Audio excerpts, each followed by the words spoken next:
going to get hotter. 71-year-old Stephen Curry was hiking in Death Valley National Park's Furnace Creek on July 18th this year, when temperatures soared to 121 degrees. After speaking with a reporter from the LA Times, he proceeded to finish his hike and then collapsed and died. Steve was a Sunland, California resident. He was also a group leader with the Sierra Club, which makes it that much more disturbing because he led hikes, and you would have thought he would have, taken more precautions. Death Valley is, of course, on the eastern boundary of California and Nevada, and it's known to be the hottest place on Earth. Since Steve died in July, there were 2 more deaths in Death Valley. On August 18th, 60-year-old Lawrence Standback of San Francisco died on Golden Canyon Trail at Death Valley. I believe that's this picture. And on August 21st, just a few days later, 52-year-old Blake Champlin of Leawood, Kansas, died on that same trail. On Friday, August 25th, just a week ago, 64-year-old Jean Robles Howell of Sedona died at Bryce Canyon after an afternoon hike. And these are all heat-related deaths, and I'm sure these aren't the only ones. And what we've been hearing a lot of in the last year or two is athletes collapsing and dying on the field, including kids in, high school. Yep. That, they're out there, they're doing what you would think was safe, what they've always done, and it's not safe anymore. So this presentation is going to focus on the problems with heat, problems with hiking, and that's what compelled David and I to put together this presentation. The extremes of heat are on the rise. According to an article on May 23rd in the LA Times, they predicted temperatures are going to be hotter than ever on our average this summer. And that was the National Oceanic and Atmospheric Administration, which predicted weather for June, July, and August in California would be warmer than normal. So, as far as what we can expect, meteorologists can't say for certain why the summer has been hotter. They say there are several factors. Areas of high pressure tend to develop along the West Coast during the summer, creating clear skies, more sunshine, and higher than average temperatures. Also, there's an El Nino developing this summer, and the warm phase of the El Nino, La Nina Southern Oscillation pattern also has some bearing on the temperatures. So with that, I am going to present the first speaker, and that is our own Silvia Darie, who is an MD in addition to being a hike leader for the Crescenta Valley Group. And she's going to talk about the heat and conditions with the heat. So here you go, Silvia. Thank you, Pat. And thank you all for coming tonight. As Pat was mentioning, yes, the heat-related illnesses are increasing. And it's not just the ones that we hear about in the news, that lead to death, but also a lot of illnesses that are milder degrees, but they're just as bad. So a little bit about myself. I am the audience chair for Crescenta Valley. I am also a hike leader for various areas. Gives you more opportunity. I can move it. Can you, Sylvia? Oh, okay. Sylvia, can you take your mask down? Okay. That might help. Yes. So, yeah, that big difference in the sound. In any case, the heat causes a continuum of illnesses that, when they get to be really bad, such as people end up dying, we hear about them. But they're a lot more common when they're milder and they happen all the time. So in terms of hiking in the heat. All right, so you presented an outing to me as the outings chair. I would like to go during August in the middle of the day in the desert. What do you think about that? It's 100 degrees outside, or maybe more, because 121 in Death Valley. It's beautiful, sky is clear, the sun is shining. You want to go outdoors. You don't want to start too early because, well, you like to sleep in. Well, should you? So with soaring temperatures, heat-related illnesses increase as well when environmental factors overwhelm the person's ability to regulate their body temperature. So we are warm-blooded individuals, meaning that we can actually thermoregulate or regulate our body temperature.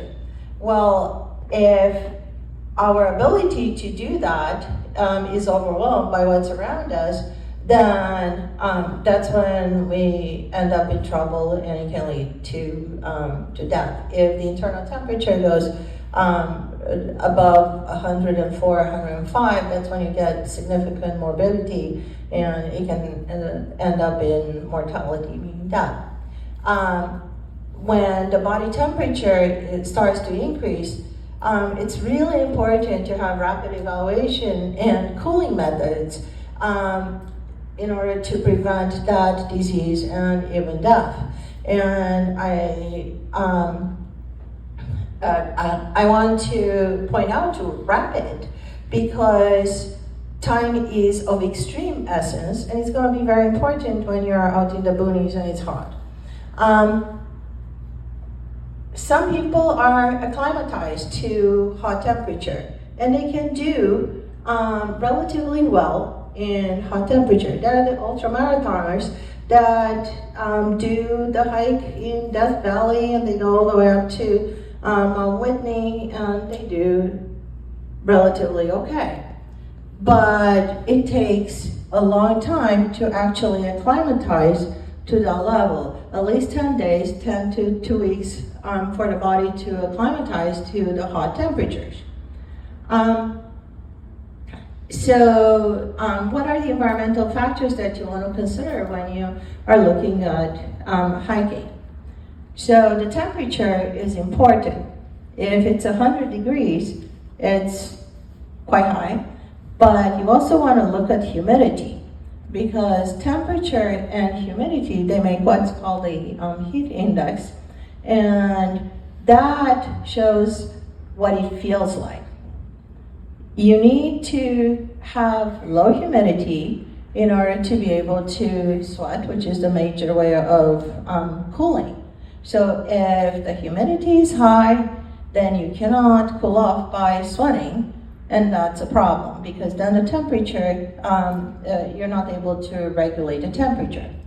Sun exposure is another thing, because if it's blazing hot, like in some of these pictures, and there isn't a tree inside, the sun is going to beat on your head, and it's going to increase the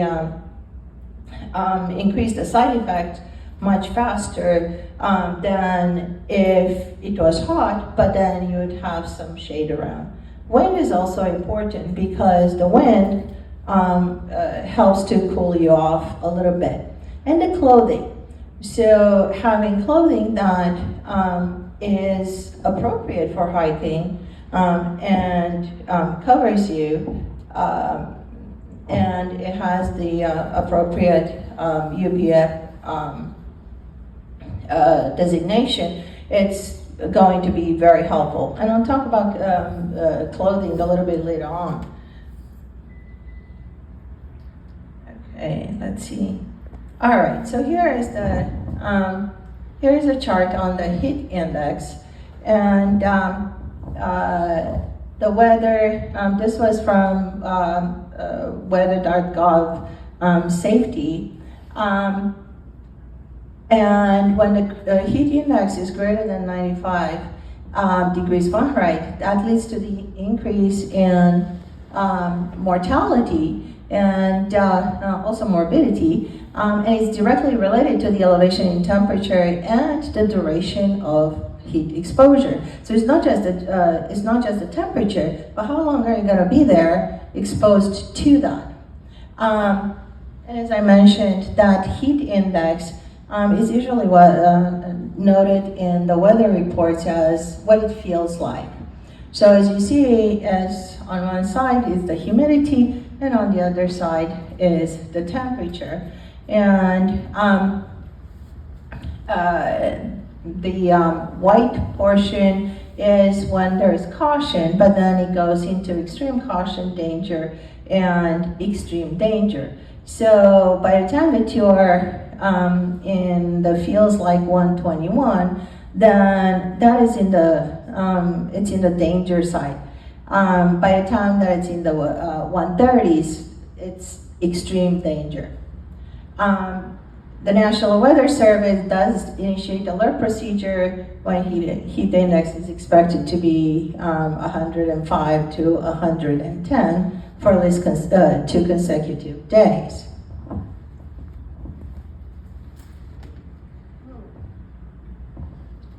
Okay, now let's see, how do we stay cool? So as I mentioned, we regulate our body temperature through the process called thermoregulation. And when the body temperature increases, either because we have a fever or because the temperature outside is high, we vasodilate, where blood vessels become bigger in the skin. We start looking red and hot. And blood goes to the skin, and it goes away from the major organs like the brain, the heart, the kidneys.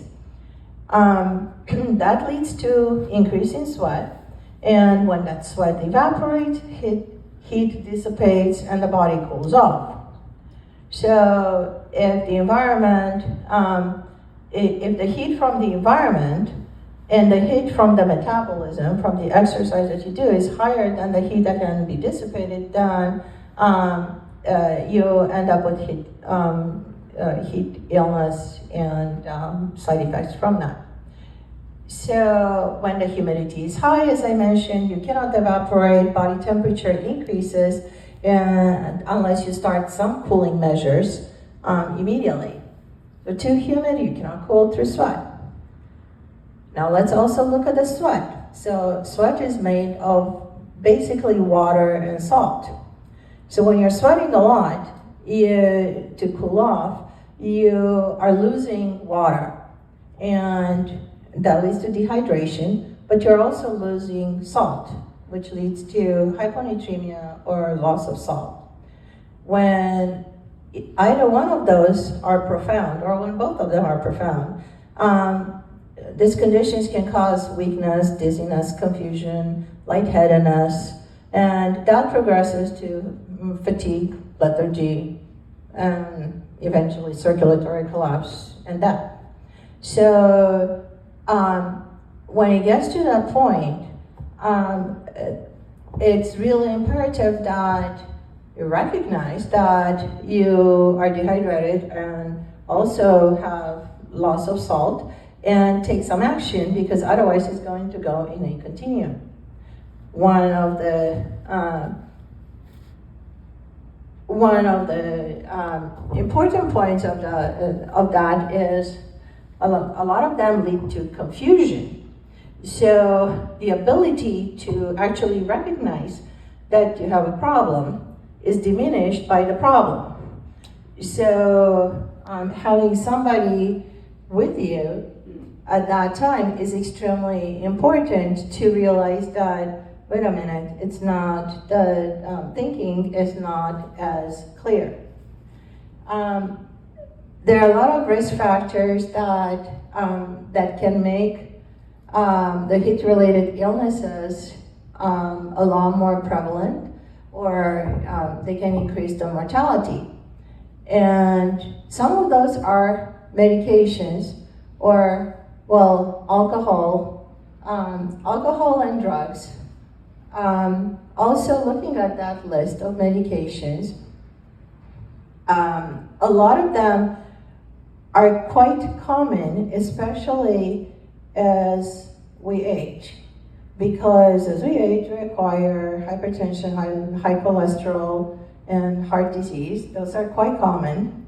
And those medications, like calcium channel blockers and beta blockers, and diuretics, those are quite common.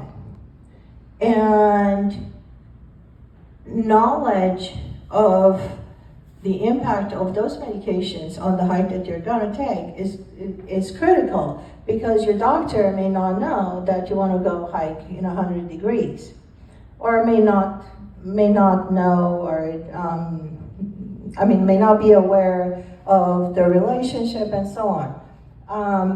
Laxatives are another thing, and also antidepressants. Antihistamines are quite common. Well, we have allergies, we take an antihistamine and then go hiking. Well, now we have increased risk of developing a heat-related illness. Then environmental factors, as I mentioned, the absence of shade or very little shade, the high humidity, high temperature, and lack of access to the water. Individual factors, yes, age is a really important thing. So the age extremes, here they put younger than 50 years and older than 65, that increases the risks. Now, mind you, if a person is 64 and 9 months, it doesn't mean that, it's a clear cut. No, it's a continuum. And it's also compounded by any kind of other illnesses that they may have, such as pre-existing conditions. Deconditioning and sedentary lifestyle. And deconditioning, it may not necessarily mean couch potato, but if they are not conditioned for the hike that they are planning on taking, in the conditions that they are planning on being in, then they're not conditioned. The lack of acclimatization, as I mentioned, large muscle mass. I'm not sure why the male sex is necessarily a risk factor per se. Obesity and pre-existing dehydration, and that's actually quite common. People do not really drink a lot of water, and they're usually not well hydrated prior in life, and also prior to doing the activity that they're going to do. So if they go on a semi-empty tank and then they start hiking or doing the intense activity in a hot environment, they can deplete that water quite quickly. And the same thing goes for the salt. Medical conditions, heart disease, and congenital disorders. The ones that are very common are, heart disease and diabetes, and also previous heat injury. And also skin abnormalities where the skin has gone through like burns or psoriasis or eczema, so it cannot process, it cannot function as a normal skin would.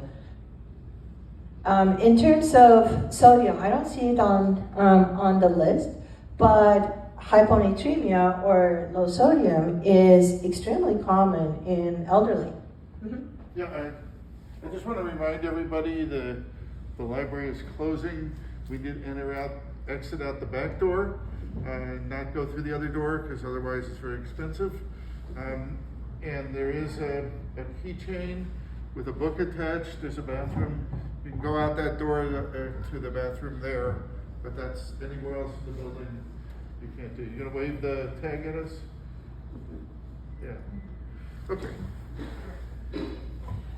So speaking about hyponatremia, it was found that actually about 20% of the elderly population has a low sodium to begin with. It may not be low enough to actually cause problems in regular life while food and drink is available. But if that person goes out hiking and relies on sweat in order to cool off, then there's not going to be, the salt level is going to decrease dramatically, and they're going to end up having problems from the hyponatremia. So with dehydration, an average person at rest loses about 2 to 3 liters of water per day, which is 1 liter, 1.5 liters in urine, half a liter moisture lost through breathing, so that's 2 liters, and the rest would be other ways and through sweat.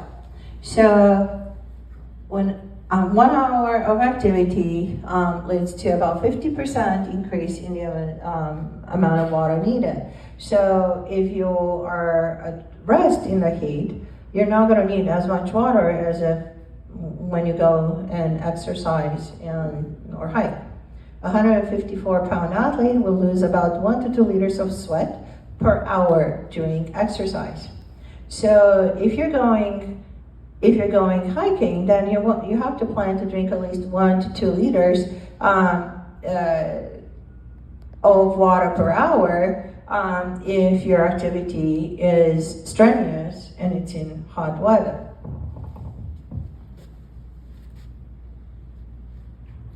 The dehydrations, it can be mild dehydration, where you're about to down 1.5 liters or so. And this is, the 1.5 is not a clear cut. I mean, we are all different, so it may be a little bit less or a little bit more for people. We start feeling headache and feeling kind of tired and just not feeling well.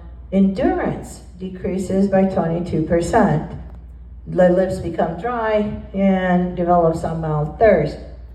So at that point, drinking water with some added salt and using salty snacks, that can improve the situation. However, if it goes into moderate dehydration and you're down about 3 to 4 liters of water, then mouth becomes very dry, the pulse becomes fast and weak, and urine becomes dark. Dark and very concentrated. So at that point, rehydrating, again with some added salt, helps, but you need to seek medical attention quickly, because you cannot just gulp 3 to 4 liters of water and expect the body to recalibrate really quickly. So you need medical attention in a facility, hospital, and so on, in order to prevent having quite bad complications from the moderate dehydration. And actually, moderate dehydration is very common in immediate cares and so on, in people that have access to water and salt and food, because it's not really recognized as being something that needs to be addressed quickly. Anyway, so severe is when the membranes now are very dry and person is drowsy, lethargic, irritable, and also sometimes behavior becomes belligerent and uncooperative, which doesn't help things, especially if you're trying to help. There's no urine or no tears, and a person goes into shock. And that, the treatment for that has to be emergent rehydration and emergent cooling. So, okay. Going on to some other heat-related illnesses. The cramps, they are spasms that are painful in skeletal muscles, meaning legs, arms, and abdomen. And it's due to the lack of acclimatization due to salt depletion.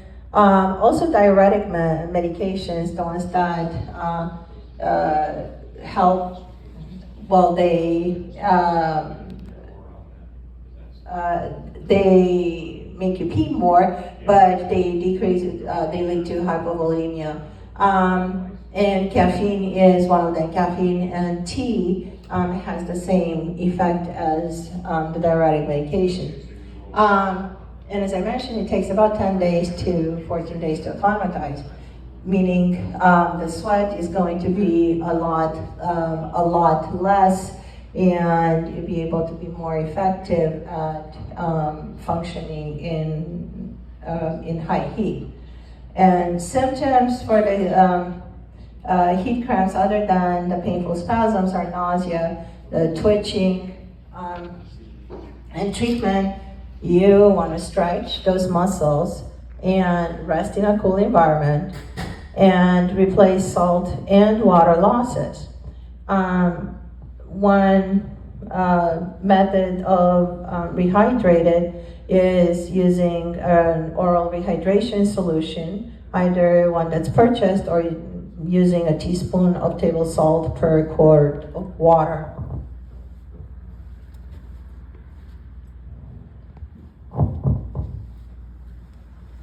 On that continuum, further exposure to the heat leads to heat exhaustion. And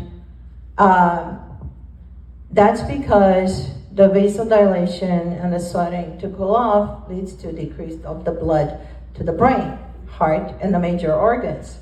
So now, especially if there was some anemia before, or there was some dehydration before, you take the blood away from the brain and the heart. Well, they can't function that well. So the heart starts to have difficulty pumping, and you end up with increased heart rate and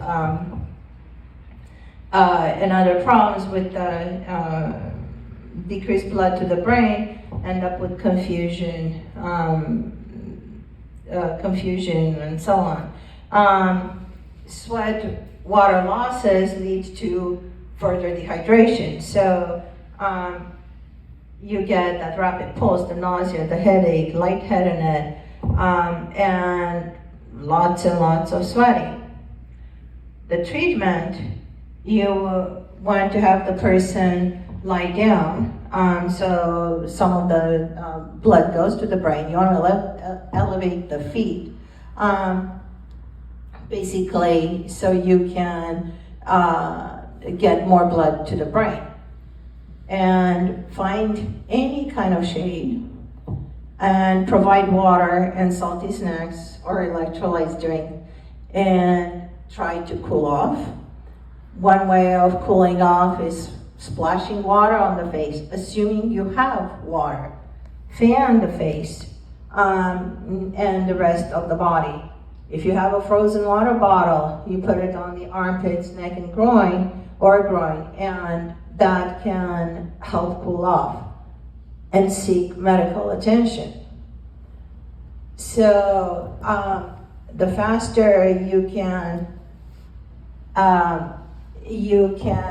get that treatment and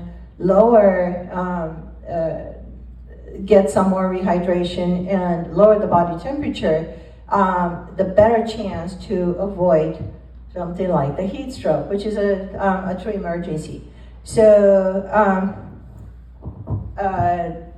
if there is a thought of heat stroke, you call 911. By the way, on the cell phones, even if it says that it's SOS only, or I believe even if it doesn't have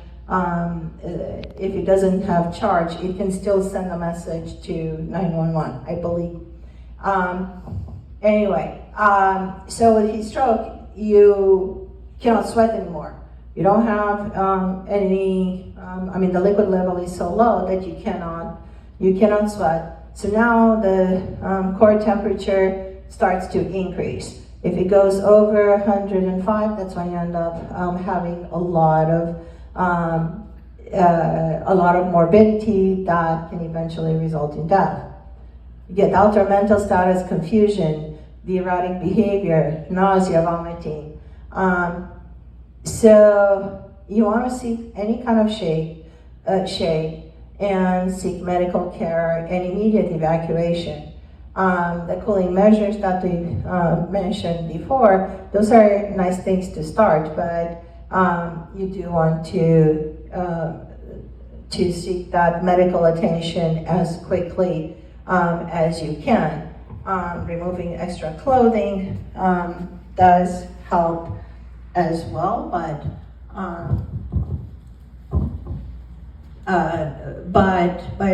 with heat stroke, it cannot get better just on just doing any cooling measures on the in the field. You need to have observation and evaluation in a medical facility. The prickly heat, I put it there because it's the heat rash that's due to the entrapment of sweat, and it can lead to skin irritation and itching. And what do people do when they have itching? Well, a lot of them take antihistamines. But what do they say about antihistamines? Well, they lead to more risk of having heat-related illness. So when you plan your hike in the heat, things that could help it be better and decrease your chances of developing heat-related illness, because none of them are going to make those chances zero. But if you hike early in the morning or in the evening, around 3 p.m. is the hottest. You don't want to be out there under the blazing hot sun. You stay in the shade of trees or canyon walls. So you want to avoid very exposed areas. You hike near the water. If you plan a hike near the water if you can. You can cool off by pouring water on your head. You dip a bandana or some other piece of clothing and you cover the head, and that way the evaporation helps you cool off.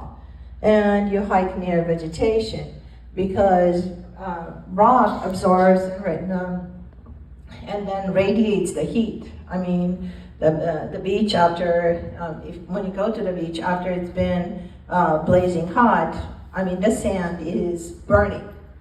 So vegetation cools it off a little bit. You want to wear a hat, wear light colored clothing, and clothing that's breathable with vents, so it allows for sweat to evaporate. And it should be one with high UPF rating. You want to cover as much of the skin as you can, and do not wear cotton, wear wool or synthetic socks. The hydration. So a hydration pack is best because you have better access. You want to take a few gulps every 15 to 20 minutes. And that's obviously easier if you have a hydration pack with a hose that's very accessible. You want to plan for at least 1 liter of water per hour for strenuous activity. So if you're going to be gone for 4 hours, you should have at least 4 liters of water plus if you having extra water to put on your head and so on is very helpful. So now you have to plan for a lot of water to go with you if you do not have water, if you're not hiking somewhere with water. One thing that I do when it's hot, I put the bottle, I fill a bottle with water and I put it in the freezer until it's really, really frozen. And I take that with me. I don't have all my water that way, but at least a bottle. And as that ice melts, then I have cold water. If you place that ice bottle in areas where cooling happens easier, such as the armpits, neck, and groin, it can lead to rapid cooling or more rapid cooling. Usually armpits is the area that it's easier to access, and then as it melts, you do have the cold water to drink. You don't want to take all your water frozen because then you're going to have too much ice and nothing to drink. So, and you want to hydrate every 15 to 20 minutes and add those salty snacks to replace the sweat losses, or have a just an electrolyte solution in your water, so as you're drinking water, it's not plain water, which will lead to hyponatremia or low sodium. You'll have some electrolytes going. And do not hike alone because of what I mentioned before. You cannot recognize, if you're confused, you cannot recognize that you have a problem. So cannot start these measures. You need somebody to point it out. So should you go? Well, did you acclimatize for 2 weeks? Do you have the higher risk factors? Elderly and those with chronic conditions have more effects from the heat. And you want to check the list for medication to see if any of them increase your risk of heat-related illness. And if you do develop that heat-related illness, how far is the medical help? Because if you are doing strenuous exercise, but you are in the middle of the city and help can come right away, then it increases your chances of getting better. However, if you are somewhere far, and I understand that helicopters cannot really get up easily if it's really hot and it's inaccessible, then the medical help is not going to be there right away. So your chances really diminish. So keep that in mind when you're planning your hike. And are you ready to carry the amount of water that is needed to keep you hydrated? So calculate about how much you need. And as I mentioned, for a 4-hour hike, you need about 5 liters, 6 liters, or maybe even more. Did you get the sun protective clothing to protect yourself? You want to be covered head to toe. You see over there, there's the hat, the neck gaiter attached to the hat, long sleeves. The colors are a little bit darker, but they're okay, and long pants. With the clothing, I prefer to have very bright colored, light but bright colored clothing because it makes it easier to be found in case that there is some problem. Consider, can you do the hike early in the morning? And is it within your capabilities? Have you done anything in the same condition, even on a smaller scale? If the answer is yes to any of those, then advice would be to consider waiting until the hiking conditions are better. That doesn't make sense. Well, The answer is yes. And you can, if it's in your capabilities, can you hike it? Oh, The okay. answer is yes. Wait. All right, so, okay, I got it, yes. So if you have any of those risk factors, then do consider waiting for the hiking conditions to get better. Yeah. But you're correct, if it's within your capabilities, then you can consider proceeding. Uh-huh. It doesn't mean You should. that you should. Just because you are able to do it before, doesn't mean that you're not going to have trouble. Right. But it diminishes your risks. Sylvia, So, are we ready to? Thank you. Let's hear it for Sylvia.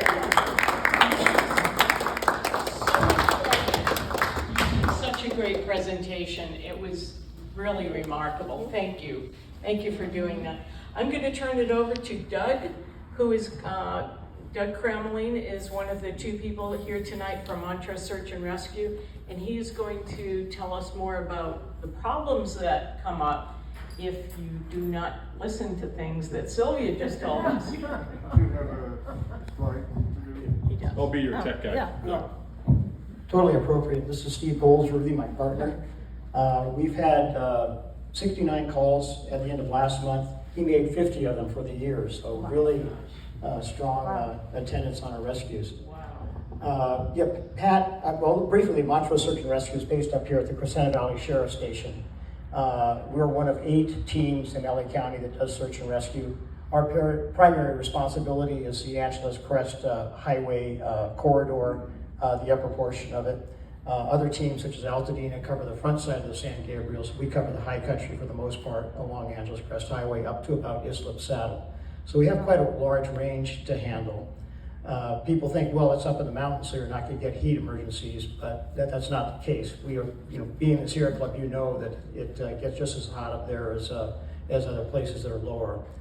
Plus, not very much water available. So heat emergencies are a real danger, and they occur frequently in our area. Forgive my voice and my hack. I have asthma, and it's been really aggravated lately. So I'm not going to die or get you sick. It's just an ongoing risk factor for a lot of things. One of which is heat emergencies, because you slow your breathing capacity down. It affects your system in general. We've had recently in our area 2 campaign searches, which means units from other parts of the state are involved. Large campaign searches involving hundreds of people in Altadena and Sierra Madre. Both of those involved fatalities. We're not certain that they were heat stroke victims, but it seems that's the case. In both instances, the victims were too decomposed by the time they were found to give a quick determination as to the cause of death. But given the recent high temperatures, they're hiking alone, having inadequate water, that's the presumption that they were heat emergencies. Now, one thing, Dr. Pat, you really covered everything that can be covered medically. I did, just informally, Steve, if you could go to the slide with the... Is that on the picture on your Yeah, it's on the thumb drive picture somewhere there. Sorry, they're not necessarily in order. There you go. This is produced by the Bureau of Land Management. And I got this last year when I did the wave hike up in Arizona, Nevada. Let me first comment that it took me 10 years to get the permit for that hike, so that's a ridiculous long wait. But anyway, it really covers the same things that the doctor covered. They have some disagreement with the Center for Disease Control, which has a similar chart. It breaks things out into more, this is just 2 groups, heat exhaustion and heat stroke. They have different categories, as the doctor pointed out, like cramps, skin problems, and that sort of thing. So this just gives you 2 things to worry about, but it includes all the various factors. So there's copies of them back in the back table if you'd like to take those for your reference. It's pretty self-explanatory. From our standpoint, I think that the big points are the skin, if you have yourself or a partner or a victim with hot, red, dry skin, that's an emergency. That's potential heat stroke, or they're already in heat stroke, so they need to be evacuated and treated immediately. There's some disagreement. The CDC says that the skin can be hot, red, and dry, or clammy. BLM just indicates dry skin. So there's some medical discrepancy, I suppose. But hot, dry skin at least is something that you really need to worry about in anyone that you're dealing with, including yourself. Which brings up the point that the doctor mentioned again, that you should have a partner when hiking all the time, but especially during heat emergency, or when heat emergencies are likely, because as you start to get into the symptoms, of course, one of them is lack of mental acuity. The less you can think about things, the less you're going to be able to take action. Unless you have a partner to stop and say, hey, wait a minute, something's wrong, you can be in big trouble. Now, Steve, that first slide with Janet. This is there. Yeah, that's it. Back one. This is a long-term member of our team, Janet. We were on a rescue at San Gorgonio, and it was determined that the person, so we thought, well, we're going to be at high altitude, lots of water up there, but they determined that the planning session that the person might have gone to the summit of San Gorgonio and come down the other side, the desert side, towards the Palm Springs area. So we were at the last minute assigned to go up Whitewater Canyon, and you probably have seen that little canyon flowing down the road as you head towards Palm Springs. It's amazing. There's a large amount of water usually in the middle of the desert. So spectacular. I'd never been there. One of the good things about search and rescue is you go places you normally wouldn't go. So we were assigned to this desert area and started hiking up in completion of our assignment. I took this picture of Jan. You notice her arms are pretty red, and her face has the disposition of she's not comfortable. Well, a few minutes later, I should have noticed that and said, okay, we're done with our assignment. We're gonna cut it and go back to our vehicle. I didn't at that point, so we were gonna continue up that trail there. And if you see, it's a desert environment. It was June, so it was very hot. I don't know the exact temperature, but close to 100. But shortly after that picture that I took of her, she became nauseous. Well, at that point, it was pretty obvious and it was critical.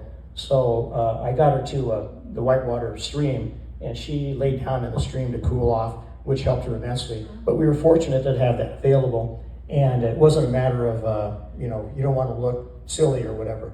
She had to be in the water, and she had to cool down immediately, which we were able to accomplish, as you can see. When someone is lost in the heat, we have to respond, and we're put in that danger too. So that's one thing to consider, is that you're putting search and rescue folks at risk when you venture into places where you're not really ready. Let's see, there's a picture, Steve, of me on a ridge line. That's kind of out of order, I'm sorry. Right there. So this is. I recognize that ridge line. Yeah, you were on it the day before and went a little different direction. You'll see there that in the background is Air 5 and the Pasadena area of the city, San Gabriel Valley in the distance, and that's me in the foreground. I took the doctor's advice. My skin's totally covered. Maybe the clothing could have been a little lighter, but it's a high rating on the sun protection. But anyway, it was a bare ridge, not much cover, as you can see. And when we do search and rescue, we don't have an option of when do we go. In this instance, we had to wait for the helicopter to be available, and it turned out that they put us in our landing zone right near where I was there about 1 o'clock in the afternoon. So that approaches the hottest part of the day. So we couldn't hike earlier in the morning. It was just not available to us with a helicopter insertion, which we really needed, by the way, because it would have taken hours to get to that point otherwise. So the next slide, Steve. And there's just an example of the conditions there. It was burned over, a lot of snags remaining, very strenuously, very physically strenuous. In the heat of the day, just totally uncomfortable. I would not have done that at all, except for the hope that a person would be found alive. And would you go to the next one of Jessica? Yeah. There you go. So this was my partner, Jessica, on that mission in Sierra Madre.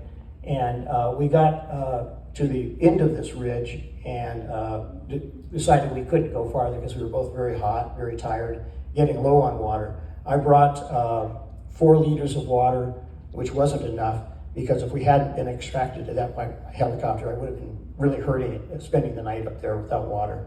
But fortunately, the helicopter was able to get us out fairly late in the afternoon, but it was able to accomplish that. And there really, at the ending point, there was really no shade available, no water, so just a horrible place to be. I was joking with Steve earlier that I call that hot, miserable, no place to be ridge as its name. I don't know what its true name is, but that's what it seemed like to me. So you can see she's sweaty and fairly dirty. It was miserable.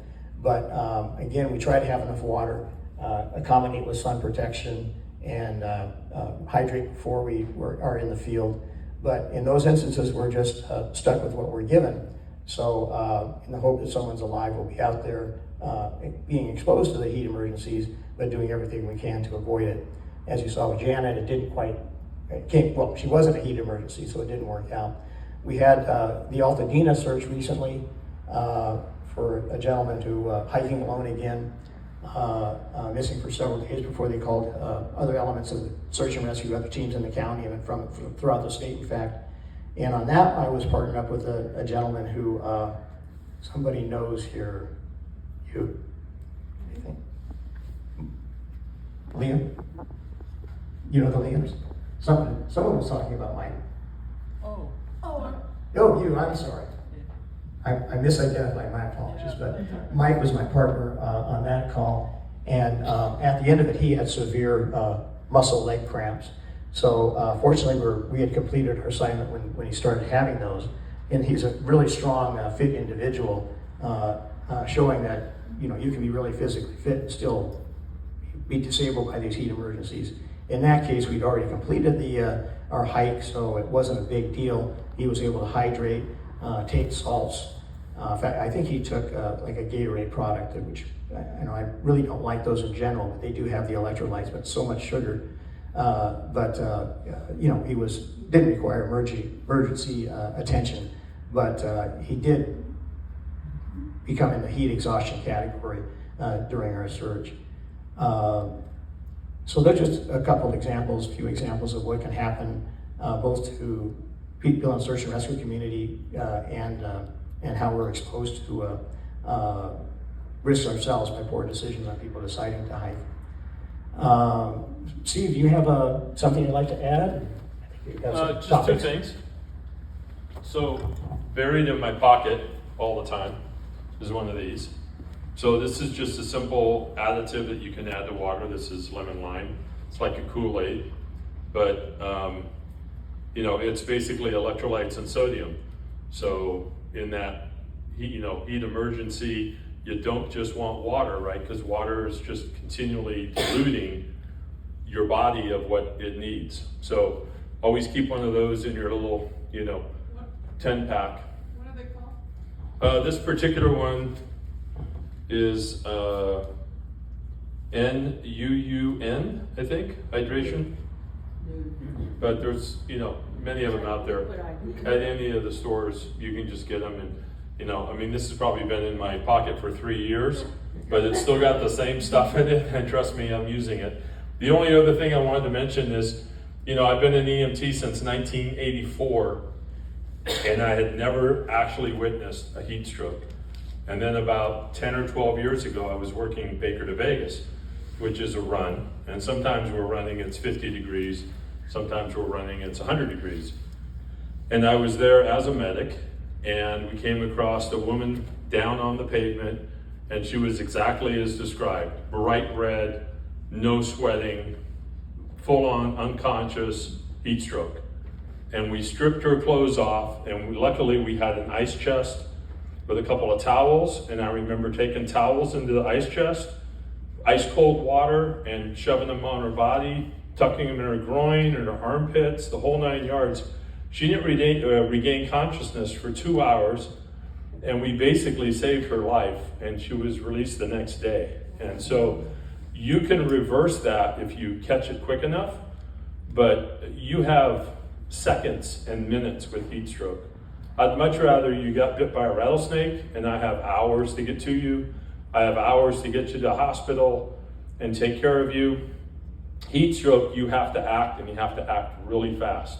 So that's why we treat heat exhaustion as such an emergency, because that transition from one to the next can happen fairly quickly. So there are cold packs that you can, keep in your first aid kit. You can use them, if you break an arm or swelling or something like that, and it could help in a heat emergency, but it's not going to do a lot. It's amazing the heat that comes off of a person's body. I was standing, 5 feet away from her, and I could feel the heat coming off of her body. Wow. So anyway, just personal experience. Like I said, I've only witnessed it once, and part of that rescue one time in 30, 40 years. So, any questions? Yeah. Yeah. Can you talk about the recent rescues you've done that have been, heat related? Yeah. So we get a fair amount of heat calls, both individuals and pets. So we do get probably, 2, 3, 4 calls a year, it seems, with an animal, usually a dog involved.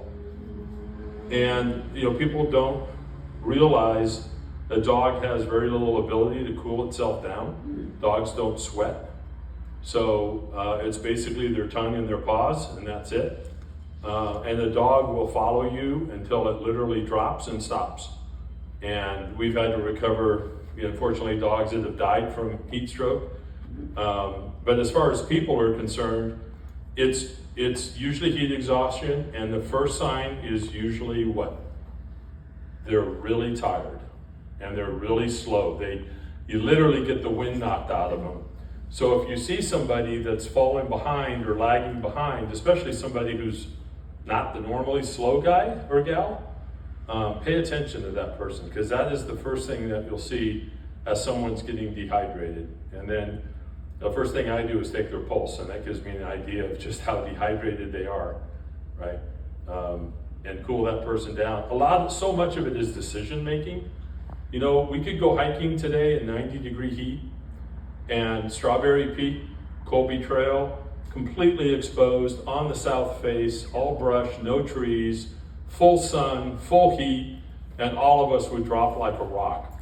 And we can go a quarter of a mile away to Switzer Falls and be down next to a cool stream with 100-foot trees and shade the whole way, and do the same 3 miles up and back in a totally different environment. So a lot of it is just decision making on what does this trail offer me, as far as protection. So Strawberry Peak is one we actually get a fair number of calls, and partly just because of the fact that it's so exposed.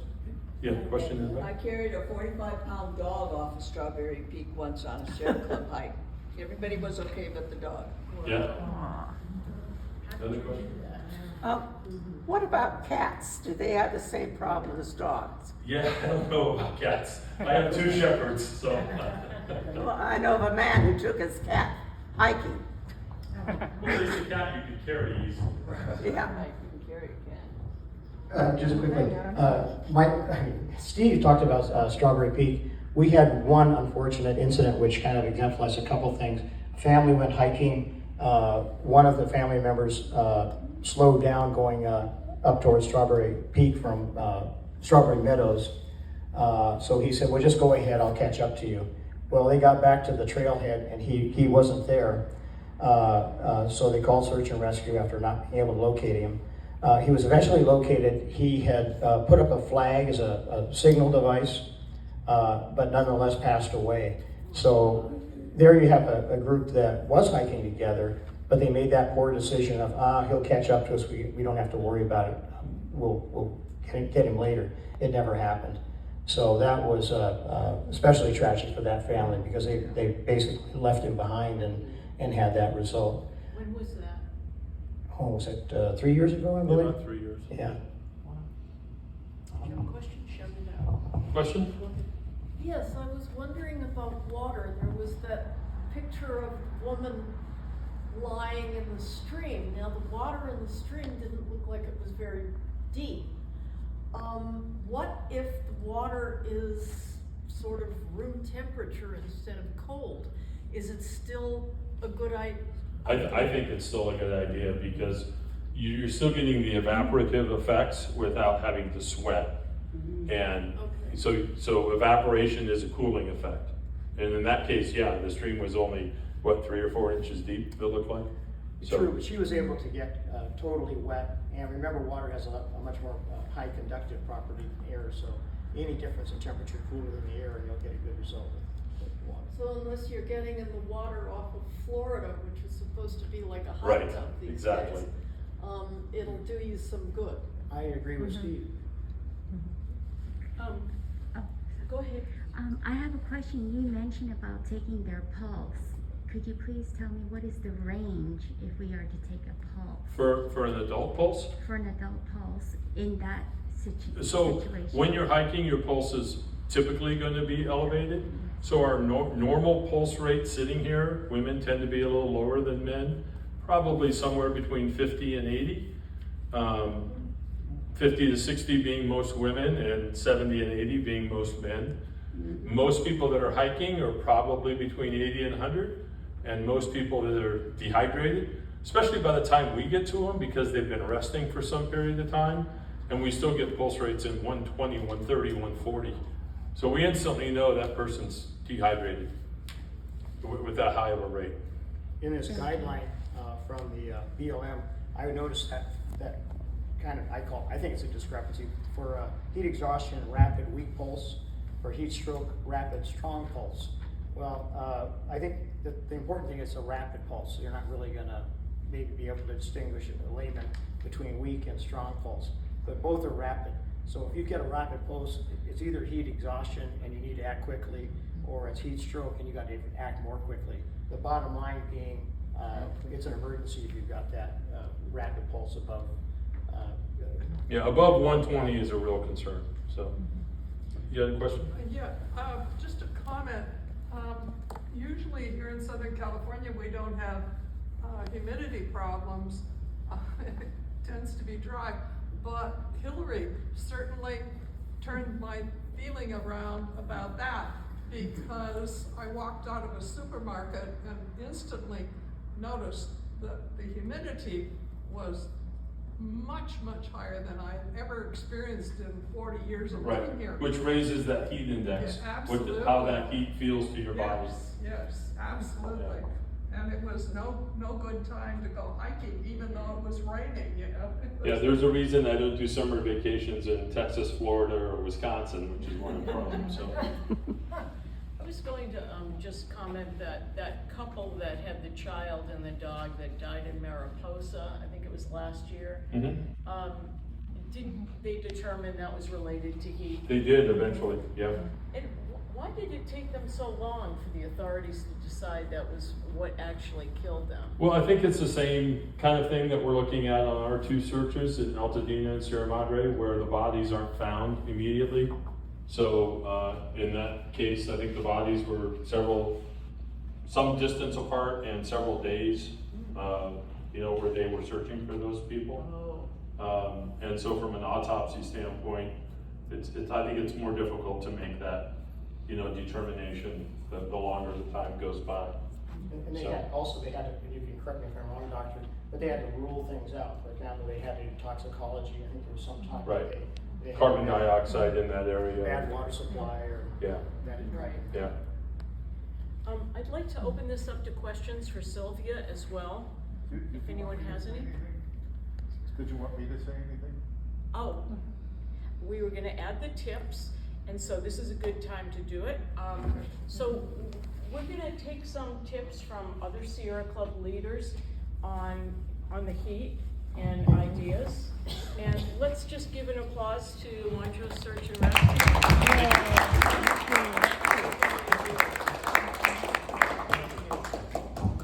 So Doug said something that I think is the best advice. He said he hydrates before he hikes. He doesn't wait till he gets thirsty, because You know, as Sylvia was saying in her church,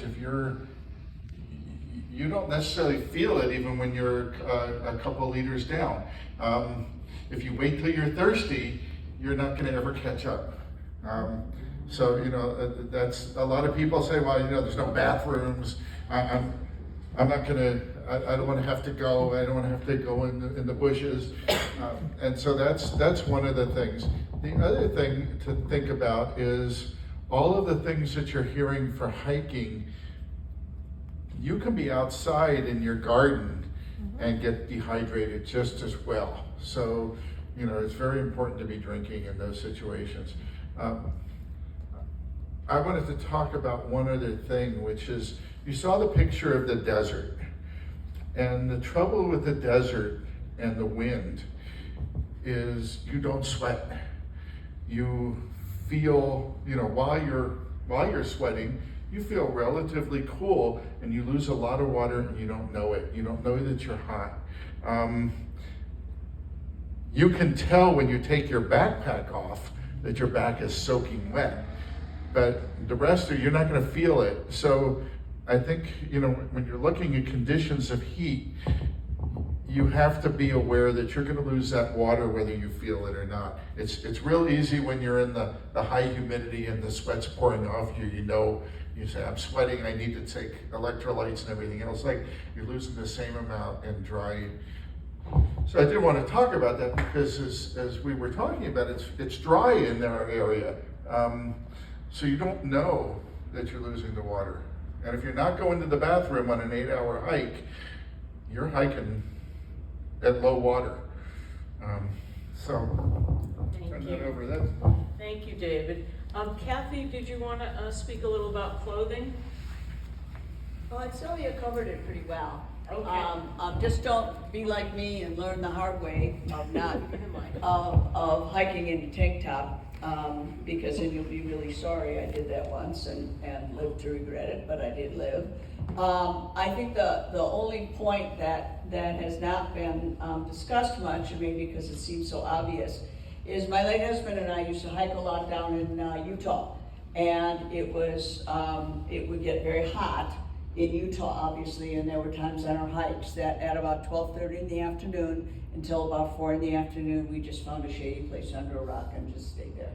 And resumed our trip when the weather got better. We used to hike with dogs and had to be very cognizant that was not my 45-pound dog. I don't think I've ever had one that weighed that, well, any that I took hiking. That it's okay to just find a good shade spot and just sit there and wait for the weather to get better, for it to cool off a little bit. Thank you, Kathy. Jerry, did you want to add? One other thing I'd like to add is moleskin. When you're hiking in the heat and you get blisters, those blisters could take you out too. If you don't have moleskin with you, and I carry moleskin whenever I go on hikes, that's something that you can actually adhere to the blister, and it will keep your skin protected till you get home and can treat it properly. If you don't have moleskin, that blister's going to burst, and you're going to have an extremely painful time walking. And that can slow you down, and that can cause further problems with water dehydration and not getting out when you need to get out. Does anyone else have any other tips? Would you like to add? Go ahead. I was in Death Valley a few years back with a friend. Okay, we were planning on a very early morning hike into one of the canyons, a ranger-led hike. And when we arrived, we drove to the location, got out of the car, and geared up. And I was not feeling particularly well, and I decided, okay, the best thing for me to do is to stay back by the car and let my friends go with the ranger. Well, I ended up being the only person left behind. And I went over to the car to get some water, and I realized my friend had one key up the trail, and the other key was locked in the ignition. Oh, God. And the ranger was up the trail. So I ended up on the street on the main highway, flagging down any vehicle that came along. Would they please take a message to the nearest ranger station to please bring somebody to open the car? So watch the keys. Good point. Actually, I just have a question. I was surprised to see that you're not supposed to wear cotton socks. And I guess that's because they get wet and they don't dry. Is that the Same reason you don't wear cotton clothing on hikes. You're not supposed to wear cotton clothing either in the... Right. Uh-oh. Well, I've been doing it for a number of years, but Because it keeps the water, it holds the water close to your sweat against your body, and it doesn't evaporate or cool. okay. And it doesn't dry out. That's why synthetic clothing is better when you're hiking. Let's go. ABC, anything but cotton. Yeah, synthetic clothing is more smelly though. I do have. It may be a good thing though to check into. I, Did you have a I comment? do have one more question. I know, Doctor, you had mentioned the salt and water formula, but can you make it really easy for me? If by chance I happen to have those small little packages of salt and pepper shaker, that little package and a bottle of water. So if I just take that amount, do I put like half of that package into a small, 12-ounce water bottle? Is that going to be good, or pour the small little to-go package? You know, like an In-N-Out, you have that small little package. I would put the whole package, especially if it's hot, and you are so low on the sodium, that small package is not going to do a whole lot. So yes, you put the whole package, and you look for more if you have. Yes. I mean, you're going to sweat it out in no time. So put the whole package. The packages are not they're not very big, and also Mini. Very mini. That's what we're talking about. Exactly. Mini. So that will consider that the beginning for replenishing the salt, but look for more if you can, or seek,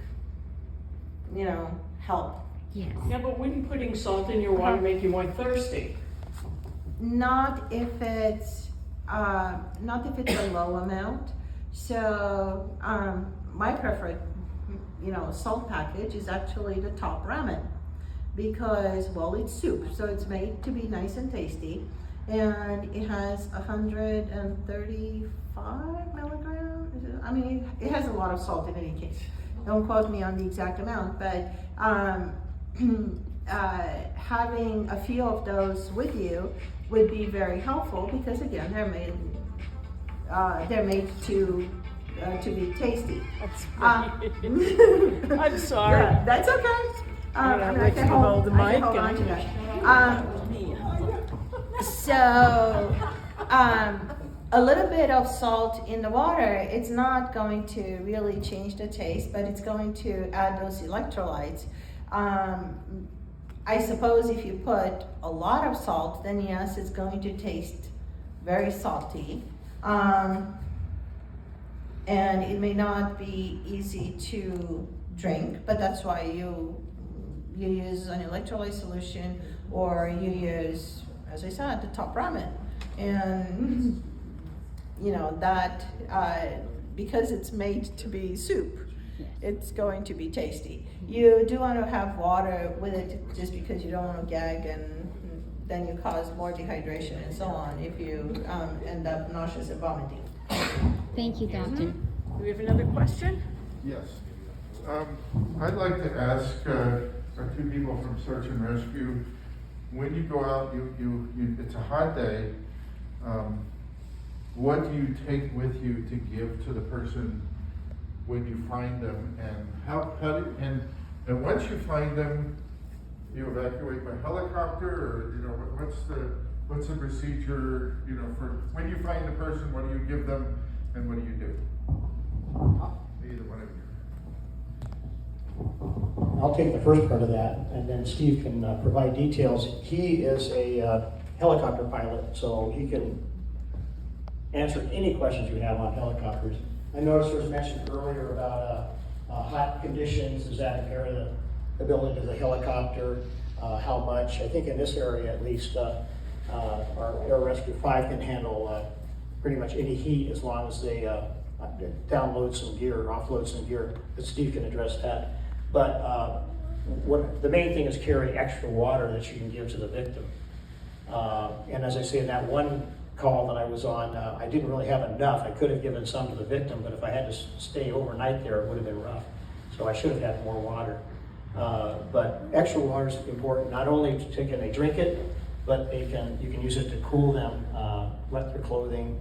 I carry a frozen water bottle. I carry two actually, and as a doctor said, those can be used at the groin, neck, and underarms to rapidly cool a person. I also carry salt tablets. I like a particular brand I get from REI that's just like a capsule. So I carry extra of those that you can add to the water, or actually you don't add to the water, they just swallow the capsule. Oh, that's another thing that I don't think any of us have mentioned. If the victim is unconscious, you don't give them water. If they don't have a gag reflex, you don't want to give them water. They'll choke on that and aspirate the water, and in that instance, you do not have them drink water. If it's heat exhaustion and they can drink, then you would give them water. Now, Mr. Helicopter. You can't pour the water over their head though, and neck and shoulders and things. And just like Doug, on the heat exhaustion call, we have a refrigerator freezer in the lockup where we change, and I keep a couple of frozen water bottles in there, so I grab two of those for the same reason. You can pack them in the groin, you can pack them under the arms, and they still contain water. So when you're done with absorbing all that cold into the body, you can then, use that water. So, yeah, 2 frozen water bottles is a gimme. We're in a situation where a lot of times we're in extremes. So 80-90% of the time we get a medical emergency up in the mountains, we have a helicopter available to us. It's either going to be an LA County Fire helicopter or an LA Sheriff's helicopter. Both of them can fly in the worst of weather. But there are times where we can't utilize that helicopter. There are times where the canopy is just too tall. Like in the Buckhorn area, sometimes in the Switzer Falls area, where we can't get people in and out of that helicopter because there's just too many trees. We have to move the patient somewhere else where we can then evacuate them. But so the vast majority of the time, yeah, we can get a helicopter, it's available day or night, and we can get to that victim and we can fly them off. A lot of times that patient is, in the hospital literally in 5 or 6 minutes. If you look at the whole Angeles Forest and you draw a line from there to Huntington Memorial, it's like 6-minute flight from just about anywhere, and they're at the hospital. I'm still packing my gear back up and they're already at the hospital. So helicopter is a great tool, but every now and then you get fog, you get low clouds and things, and we can't fly, especially with fog. So then we have to do it the old-fashioned way, and that's why I said we're kind of at the extremes. 80-90% of the time we can do it the easy way. 10, maybe 15% of the time we gotta break our backs. We gotta get a litter, we gotta get the victim on it, we got to wheel that person out, 3 miles to a ground ambulance and get them to the hospital. So, but we're lucky in LA. We have such a large fleet of helicopters available in a lot of parts of even California. A helicopter might be, a 2-hour wait. I can make a call on my radio right now and have a helicopter here in, 10 minutes. So, anyway, I think that's that answer. Do we have any final questions? We'd like to close at 9 o'clock, but if we have any final questions, now's the time. Any final questions for Silvia? I thought both presentations were very comprehensive. Thank you so much, Silvia. Thank you, Montrose Search and Rescue. You've both delivered, what we needed for this presentation. Thank you, everybody, for coming.